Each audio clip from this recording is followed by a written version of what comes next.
And through that journey, I discovered a lot about myself, saying things like, I don't want to be here. I don't want to be here anymore. Yeah. So I realized that I was having this really negative self-talk and that I could not continue like that. And I would listen to other people talk about their struggle and talk about this first thing that I did didn't work.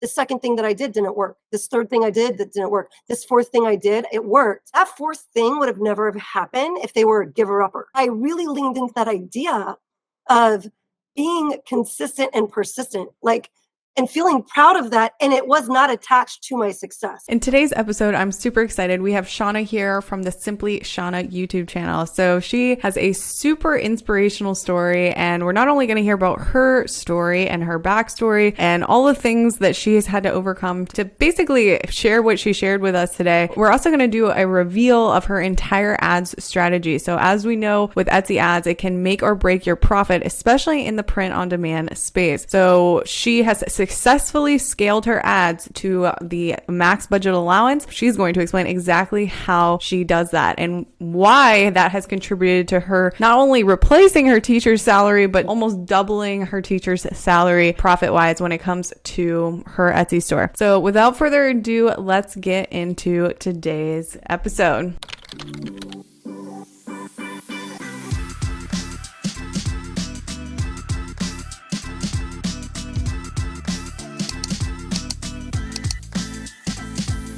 Alrighty, and welcome Shawna to the TDSM podcast today. Hi, Hannah. Thanks for having me. We've been trying to have this interview quite a few times now. We're finally making it happen. I'm super inspired by your story. I think a lot of other people are going to be inspired by your story. You were probably one of the, I want to say, you just grew so freaking fast. You managed to quit your teaching job. We want to hear the whole story about, your job until basically where you are today and just all the things. So I'm going to let you talk now. It seems fast looking back. Yeah.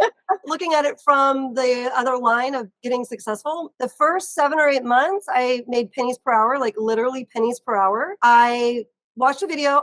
Well, first, I was a full-time 4th grade school teacher, and I saw a video about Etsy. I do POD, so I sell shirts. I had planned to do farmhouse mirrors. I was going to make my own farmhouse mirrors, and I had redone my house, and that's what I had just done that. And I didn't want to go back to tutoring after schools were getting back from coronavirus. And I was brainstorming, how can I not go back to tutoring? After school, I would leave school. I would be tutoring until 6 or 7 o'clock at night. I was kind of miserable. I wanted to come home. I wanted to enjoy my dog. I wanted to enjoy life. I wanted to get home before, the sun set and not be working 12-hour days. So I was okay, at least from home, I could make these mirrors and send them out, right? So that's what got me started in thinking about Etsy. The first video I landed on about how to do Etsy was about print on demand. And I was oh, that sounds amazing. Forget the whole mirror thing that I was going to try to do. Let me try to do this print on demand thing. I understood quickly that it was going to be a journey and that it was not going to be I'm going to list 2 things and I'm going to all of a sudden have, $1,000 extra a month. So I got busy learning as much as I could and listing as many things as I could. Of course, even though I knew that it wasn't going to be fast, I get my first listing up and then I'm waiting by my phone. Oh, when am I going to get a cha-ching? When are people going to start looking at it? You can't help but feel like that when you first get started. I started putting a lot of hours into my Etsy shop. I was not making any sales. It took me 6 months, maybe closer to 7, to get my first 100 sales. Oh, wow. Okay. Yeah. Wow. Then I was a little off on that. I thought it was you were the case, but okay, correction. Wow. Okay. So it took 7 months to get your first 100 sales. Yeah. So it was slow.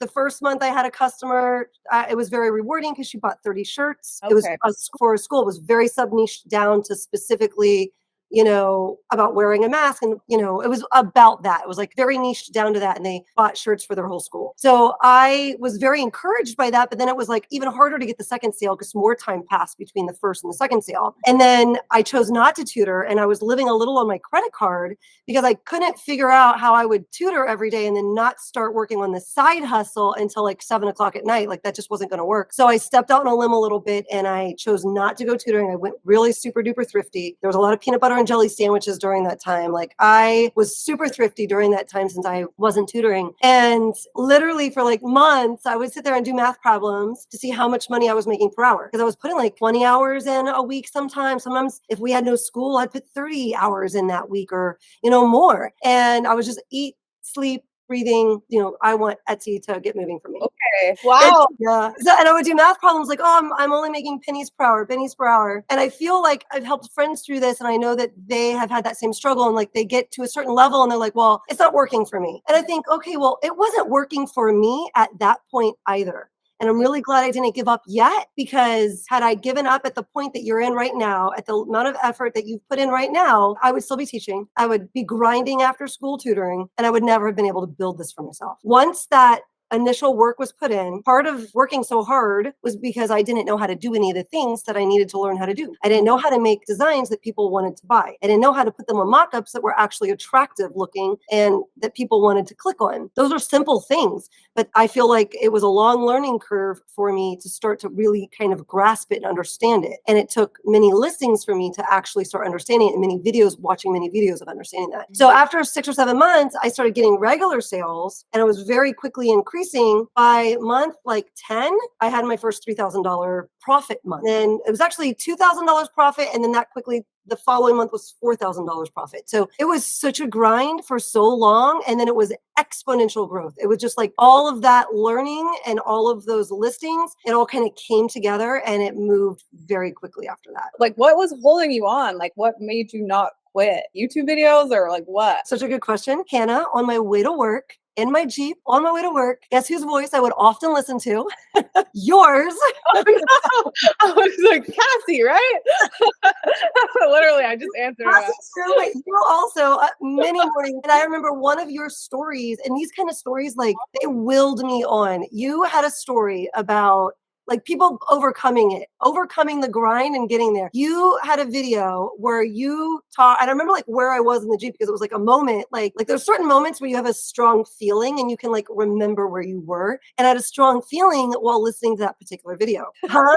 You share with me. You shared in that video about how you had this success in Etsy your very first year, which was so like, oh my God, if she can do it, I can do it. And then your shop got shut down. And you said something in that video like, I could have laid on the couch, or I could have cried, or you said something like that. But you launched into, okay, I'm going to open a Shopify store. I'm going to figure out what's going to happen over here. And I've opened a Shopify store. That is no easy feat. I never really got it going. Like when you lose such a thing that you built, you would want to I think you'd have to scrape me up off the floor. But no, you got yourself together fast. You made different decisions. You threw all of that energy, effort, and like mental capacity into something else. And you know what? You got that other thing going and you got it successful. And then your Etsy shop came back because you were relentless with reaching out to like get them to open your shop up. Or many people would have never reached out again and they would have been dead in the water and never made anything from that moment. And it was like, okay, I'm all frustrated because I can't get sales, right? Like, I'm just like, I'm frustrated at that time because I can't get sales. I can't get this figured out. Then I'm looking at Hannah and I'm like, okay, they close her shop down. And then she decides she's going to go dump all of this energy. Like that is not a small thing to get a Shopify store now going. And then to get your Etsy shop, reestablished after they reopened it. If Hannah could do all of that, then my God, I'm going to get it figured out and I'm going to list and I'm going to get it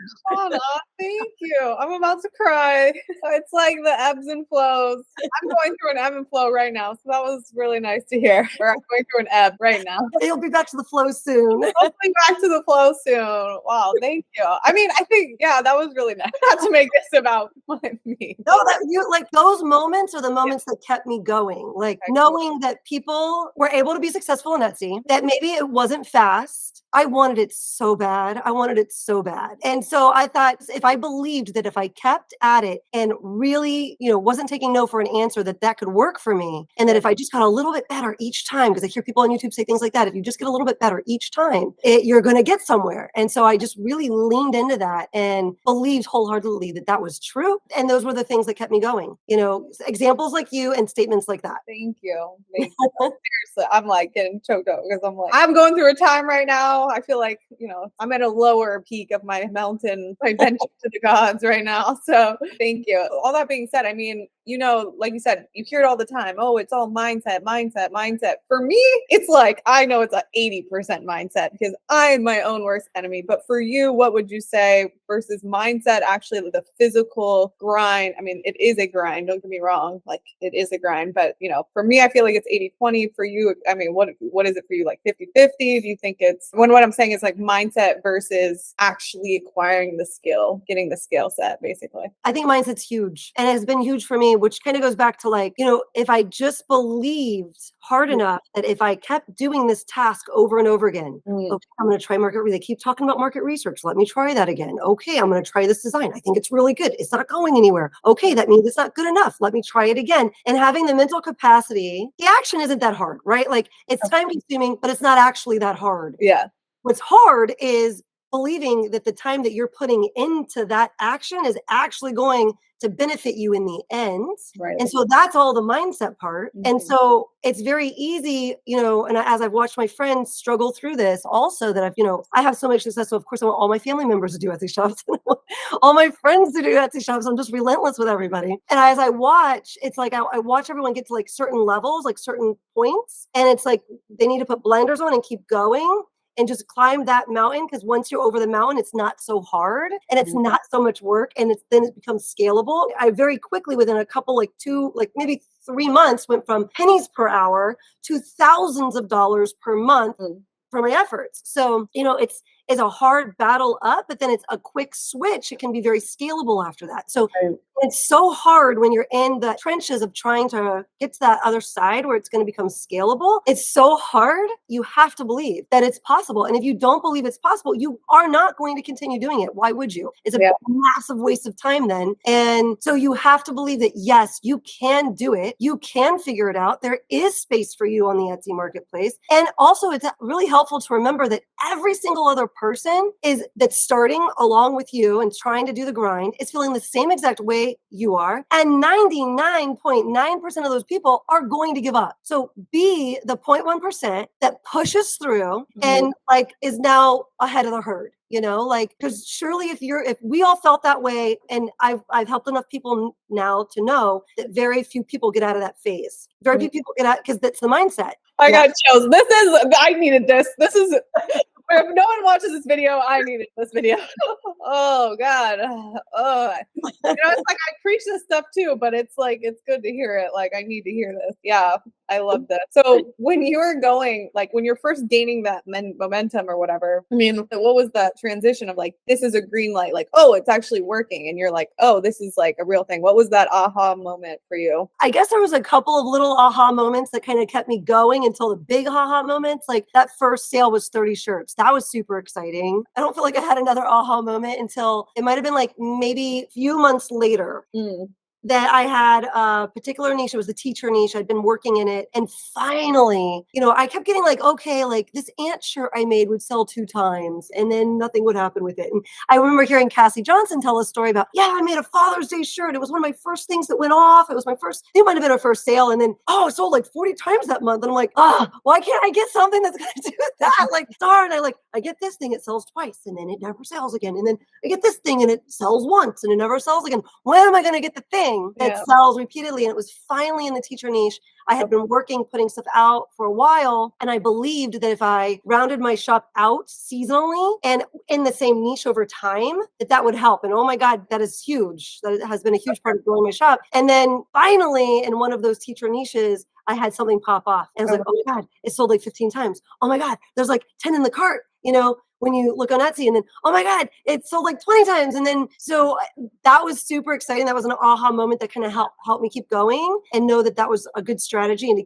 keep at it and to know that it was built, the design that was doing well was built on the backs of like, I don't know, like 200 designs that didn't do anything, you know, but I got just a tiny hair better with most designs, or at least with each grouping of designs, like maybe 10 or 11 at this caliber of not so good. And then the next 10 or 11, I learned just something a little bit better about the niche and about the designing and tried something a little bit new or whatever. And so that design that did well was built on the backs of those others. And so that showed me like, okay, moving forward, I can keep just getting a little bit better. I can keep this momentum going. I know you just put out a video about Etsy ads, and I talk about Etsy ads all the time. So I would love to hear your take, or let's just start off like maybe with like somebody like your approach. If you're somebody that was like super nervous about turning on your Etsy ads, because the nature of print on demand is like, your margins are pushing, they're slim before your ad cost percentage. So if someone was new,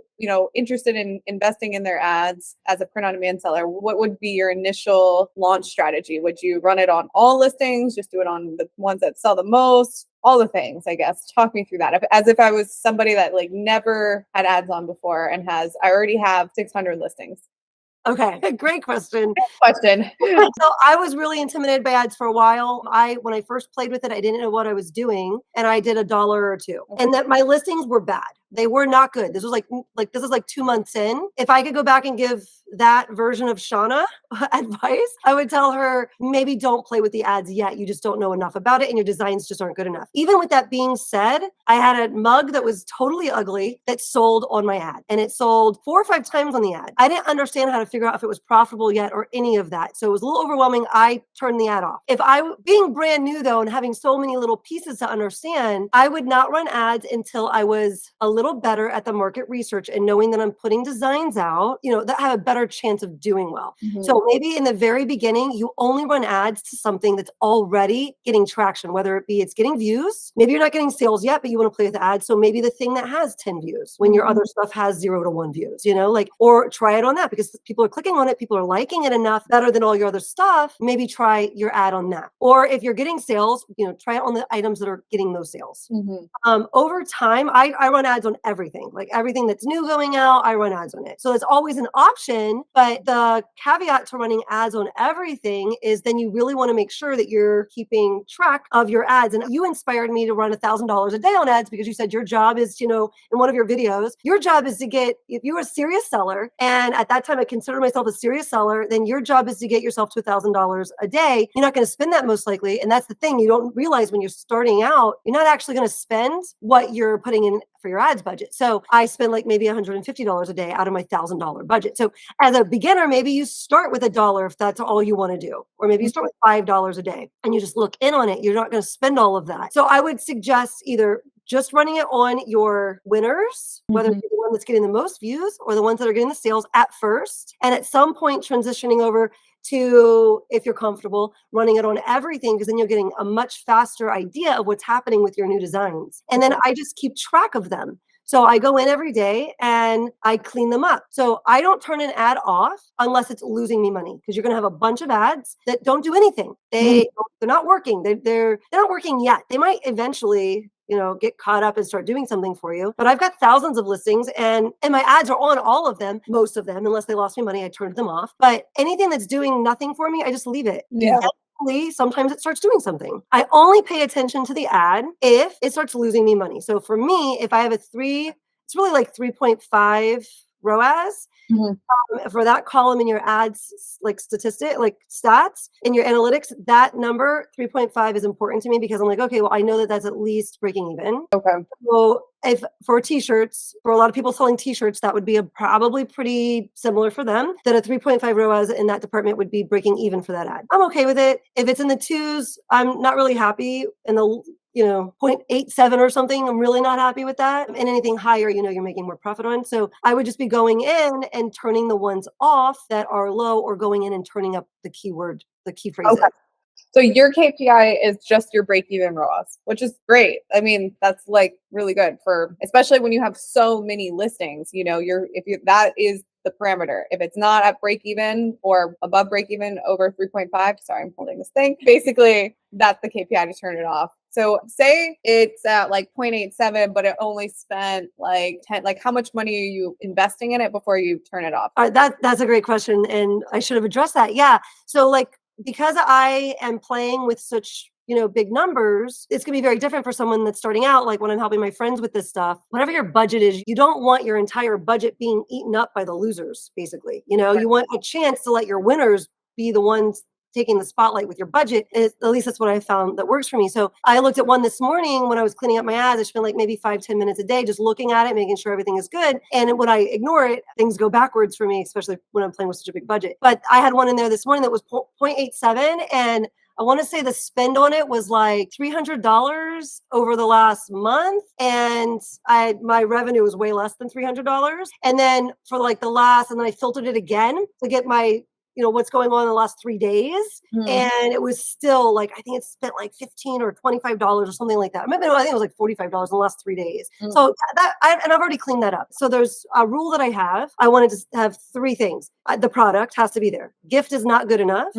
Someone who's buying a gift is more likely to pick the candle that they see in search results, because now when they go to get my shirt, they have to know the size. So I don't like the word gift for my shirts. You're talking about the search terms, why the buyer search for this ad, right? Clarify for anyone watching, in your ad, there's a button that says your search terms, basically. And what Shawna's talking about is that you have the option to turn off negative keywords, or you can turn off keywords that you don't want to waste your clicks on. So you're saying that the 3 things are, say the first one again, just so. Product. Yeah.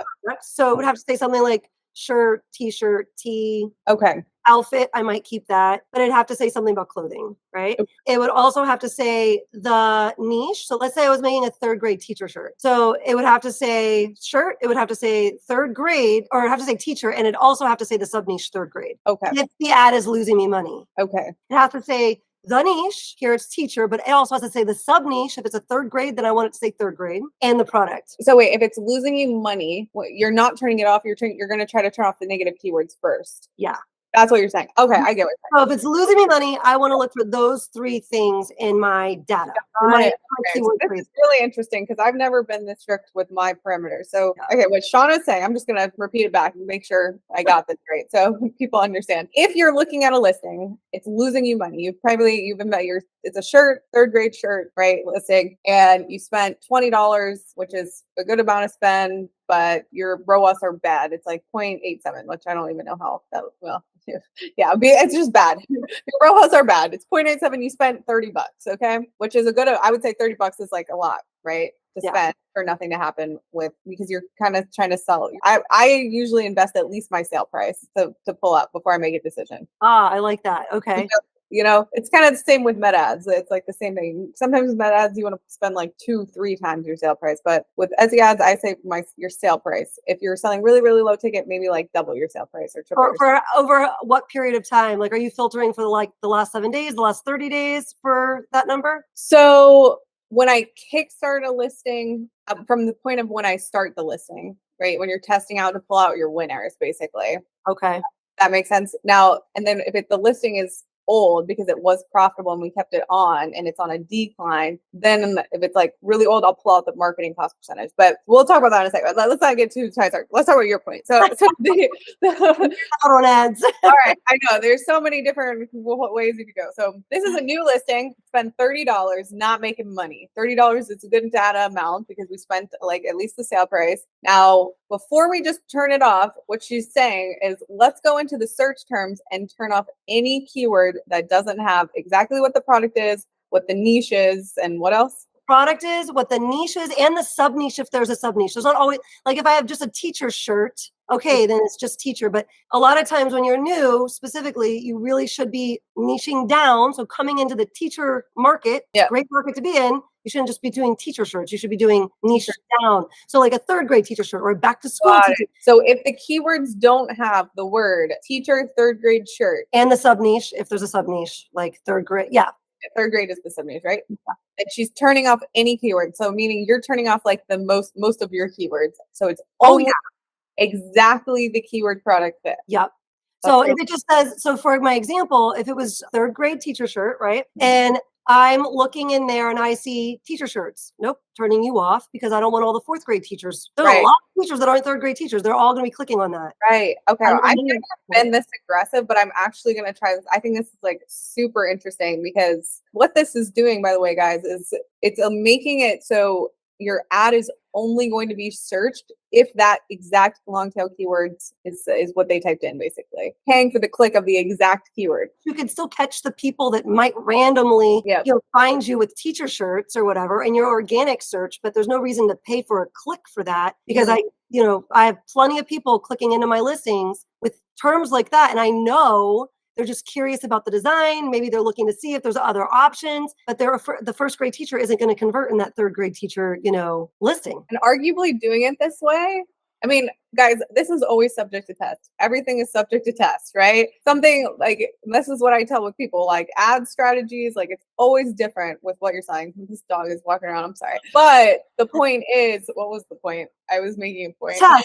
It's always worth testing. We're sharing our experiences. Yes, yes. And that helps us all figure things out faster for ourselves. Right. Exactly. I don't know. I was going to say something with the keywords. Oh, so the point I was going to make is that arguably, like now that I'm thinking about it, doing this and being that strict with your search terms would actually make the conversion rate on that listing skyrocket, which would probably compound your SEO for the organic as well. Because essentially what's going to happen is because the only reason that the ad will show up will be such a targeted long tail keyword exactly for what the product it is. So it's not going to show up for teacher shirt. It's only going to show up for third grade teacher shirt, right? Like that's super hyper targeted keyword, right? So that's really a keyword for product fit. So the quality of the clicks that you're getting is going to increase, which will increase your conversion rate, which should increase your whole SEO overall. Like Etsy is going to reward you for having a higher conversion rate compared to others. So I don't know. I'm really interested in doing that. I've never been that crazy with like that strict, but I think that's really valuable. And I'm actually going to try it out on some listings after this call. Yeah, I did not really think about all the domino effect of that and all the benefits from that. I was just trying not to lose money. I mean, that's the theory, right? All of this is like this theory. I think that you're onto something. But okay, cool. This has been really insightful, super valuable. I mean, this is probably one of my favorite interviews. I just needed this actually today. But yeah, let's go and change a little bit of different gears, more about like what the podcast is about. I guess what we like to talk about, kind of what we touched on before is just like, what are some of the biggest things that you had to overcome in your business career? I feel like you kind of alluded to it already, but if there's anything else or something more specific we can dive into on, what is the biggest thing that Simply Shawna has had to overcome in business? What is that? Definitely kind of going back to what we talked about earlier, definitely believing that I can do this. Coming from a place of, I was so not business minded, had no idea about anything business related. I only understood trading my time for money. And this whole world of, the first video I heard about Etsy, I was excited because the video I heard that was very inspirational and the people that were speaking seemed very genuine. But of course, the next thought was, oh, well, what are they getting out of this? Why are they sharing this on YouTube? And I had that mentality, which is a sticking point. It's a non-growth mentality to think, not that you shouldn't, always be aware that someone could scam you or whatever, but to have that mentality that just because someone was sharing their experience, their business experience on Etsy, that they're somehow trying to get one over on me and that I shouldn't try doing this. Yeah. I have now learned how to do Etsy from watching YouTube videos. I've learned how to do YouTube from watching YouTube videos from people that understand business and understand that there's space in the market for other Etsy sellers to jump on. There's space in the market for other YouTubers to jump on and create content. And I had like this mentality of, a scarce mentality of like, oh, there's not space. So why would someone tell me the secrets? Because, there must be an ulterior motive. They're just trying to sell me something or whatever. So that was like something I had to overcome. And then, on the back of that of, okay, I can do this. I can do that. And I had to literally tell myself that every day for months. There wasn't a day that passed that I'm sure there's like a psychological term for this, but I call it self-talk. And I identified that sometimes I'd be like, oh my God, this isn't going to work. Like I'd be sitting here working on stuff, but like, this isn't going to work. I'm wasting my time. And I would identify that I'm doing that. I don't know, like sometimes I'd let time pass. I don't know how much time passed that I was actually saying those kinds of things kind of in the background of my mind. When I'd catch myself, like I had to change it. I had to change the verbiage and self-talk different things to myself. And so it was like an exercise, like a mental exercise. I have to start saying to myself, okay, no, you can do this. You're just not there yet. You don't know how to do this yet. And I started like replacing those phrases and it took months. I've actually applied this to other things in my life, other things that negative talk that I found creeping into my mind, and which I think is very natural to like all of a sudden like, oh, I've had this negative thought. How long have I been thinking this thought? Like it's running in the background of my mind. That's terrible. I need to change that. And I think that was a big part of my having the energy, the mental energy or the mindset to continue going, and also embracing the journey in the sense that I became very connected with the idea of perseverance, because I'll get teary-eyed because listening to your story and listening to other people's stories, the struggle, and I would listen to other people talk about their struggle and talk about this first thing that I did didn't work. The second thing that I did didn't work. This third thing I did that didn't work. This fourth thing I did, it worked, but I would never have gotten to this fourth thing, this fourth business idea, or this fourth Etsy shop that I started, or this fourth whatever it was, as I was listening to all this content. That fourth thing would have never have happened if they were giver-uppers. So many of us are giver-uppers, and I had given up on so many things up until this point. I started listening to this type of content. So I really leaned into the journey of, am I going to be a giver-upper? Or am I going to be a person that is consistent and persistent? Yeah. And so I really leaned into that idea of being consistent and persistent, like, and feeling proud of that. And it was not attached to my success. Yeah. It was not attached to whether I got the Etsy sales. Wow. At least a period of time, it was just going to be attached to, did I do the thing every single day? Did I do the thing every single week? Did I get the listings up? Did I try to make it better each time? And if this doesn't work, then okay, at some point I'll throw in the towel and maybe I'll try something else. But this is going to be the new me. I'm going to keep trying, and I'm going to be a person that I'm proud of and that does not give up. Till the end. Wow. Till the end. Yeah. I loved it. I really, like, you don't even understand how much I needed this today. I'm like, I'm having mornings, like, you know, like I feel like right now where I'm at in business, it's like, I feel like I'm 19 again and like have no idea, like I'm in that. Yeah. But you're so right. And I just needed this whole, this was my therapy. Yeah. This is really good, Shawna. This is seriously. And I think you can conquer anything you put your mind to. So I know you got some new things going on. I think you're going to conquer it. You got to be a motivational speaker. Just feel the energy through the call. It's awesome. Thank you so much for that. Seriously. All right. And the final question here, what are you never going to stop striving for until death stops you? Being the best version of myself that I can be, whether that be in friendship and family and business and whatever it is I'm doing, striving to be the best version of myself that I can be. Love that. One more question. Sorry. Usually we stop there, but I actually have one more question, because you said that like you weren't in the environment around, like you weren't fundamentally, like when you're a teacher, like you're not around a lot of people thinking this way. So how did you, like everything that you just talked about, you know, like how did you get that influence, or how did you even understand that whole self-talk thing? How did you learn about that? Did you just come to that yourself? The self-talk, is that what you're asking me about? All of it, just the whole mindset thing and understanding being persistent and not giving up. And like, you know, some people are taught that, but or were you taught that, or did you just come to these conclusions you're in your own self? That's a really good question, and it's something I have thought about sharing. There's a very, am I start crying? Start crying. Let's go. I am literally like, this is good. We need tears on the show. I will try to share this without crying. But Okay. I went through an event, a traumatic event, where I lost someone unexpectedly and kind of violently.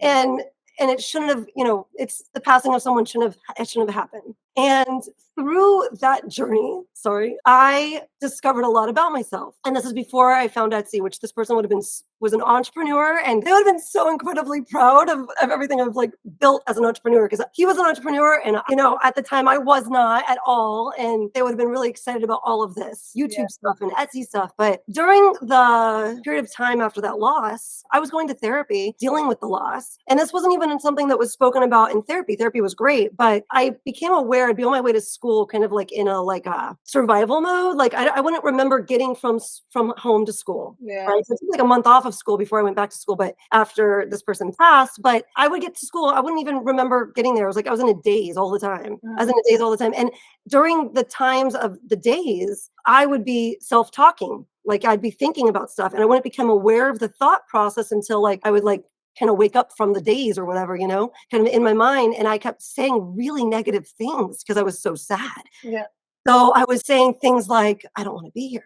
I don't want to be here anymore. So I realized that I was having this really negative self-talk and that I could not continue like that. I could not continue like that. So I had to change it. And I realized, okay, well, I can't keep saying these things to myself. It's like I'm feeding myself these terrible thoughts for a really large part of the day. And we all kind of like have this inner dialogue going on often throughout the day, even when we're not aware of it. Mm-hmm. sometimes reliving an argument or an argument that we think we're going to have with someone or, whatever. We're always like having all this inner dialogue in our mind. So once I identified that I was doing that, and I identified the only way to get out of it was to replace that statement, those negative statements, with a different statement. And it took a long time to do it because you have this inner dialogue for long periods of time without realizing you're having the inner dialogue. So every time I would catch myself doing it, no, Shawna, you can't say that anymore. And I would give myself something to replace it with. And I started replacing that specific statement with I'm sad. I just replaced it with I'm sad. And that was like a step in the right direction for me because I was recognizing that I was sad or that I missed this person. But I also was not saying something so negative, like I don't want to be here anymore. So when I started Etsy, and it sounds silly, like maybe it sounds over dramatic or something, but when I started Etsy, I channeled that type of energy because it's very easy to get in your mind and say, I can't do this. This isn't going to work for me. I can't do this. This isn't going to work for me. And kind of like have that like in the background noise in your mind. And when I would notice myself doing it, I employed the same strategy of, okay, no, instead of saying you can't do this, say, okay, I don't know how to do this yet. I don't know how to do this yet. And I would replace it with statements that still expressed my feeling, but were positive. Yeah. That gave me hope. Yeah. So, and then my brother had said to me which I had just shared this with him the other day. We're getting deep here, Hannah. My brother just shared this with me. I just shared this with my brother the other day. During that loss, it was my fiance that had passed. Sorry, 1 second. Okay. Pull it out. Here, take your time. During the healing of that loss, my brother had said to me, I had said something to the effect of, I can't do this. I said to him out loud, like, I can't do this. I can't come back from this. I can't come back from this. And he said, you have to come back from this. And what are you telling me? You're a quitter? Are you a quitter? You have to come back from this. You have nieces, you have friends, you have family. You don't have a choice. You're going to choose now whether you're going to come back from this or you're not. Decide who you are. Decide who you are right now. I was mad at him when he said it. I channeled that energy and I have taken those statements with me into everything I've done with Etsy, everything I've done with YouTube and other things. Like I redid my house and I learned how to use power saws and I got myself into situations where I had the whole kitchen torn apart and the water was off and the counters were off. I didn't know how to use a power tool prior to that. And on the floor crying like, okay, what are you going to do? You're going to call for help? Not yet. Let's figure this out. We're going to do this. You can do this. And I kind of channeled that energy of like, no, I'm not a giver-upper. I'm not the giver-upper. I'm going to persevere. I'm going to figure it out. Whatever that means, however I measure that success, we can choose to not give up. Wow. It's crazy how it's such a muscle, and that muscle that was built from a whole totally different situation has just influenced your whole life. Yeah. Wow, Shawna, you're so strong. So strong. Thank you for sharing that. Thank you. I'm sorry crying over here, but okay. I have like chills, like, for anyone watching this, it's a huge impact. So just thank you for being vulnerable. And yeah, thank you. That was really nice. Oh, thank you. I don't know what to say. I'm just so blown away right now. In any event that someone winds up watching this video that is going through loss, take it one day at a time and know that the sun shines again. Whether you want it to or not, the sun shines again. No matter what bad thing goes on, like sometimes when something is so bad, we don't even want the sun to shine again. I know I didn't. I like when people tell me, oh, you're going to be better. It's going to get better. I think to myself, no, I don't want it to get better because that means I'm like forgetting him or like, I don't know, like it just didn't seem right. Like things should never be better, but then you're miserable. So things get better whether you want them to or not. And that's natural and it's good and it's something to look forward to. So anyone is going through anything difficult. Such a meaningful episode, and you're definitely, hopefully, going to touch so many people. And just again, thank you so much, Shawna. Thank you.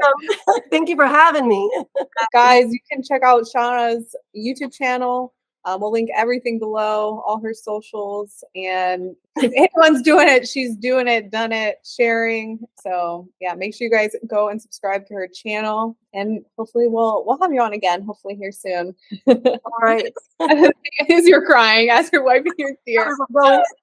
Thank you. Talk to you soon. All right. Bye.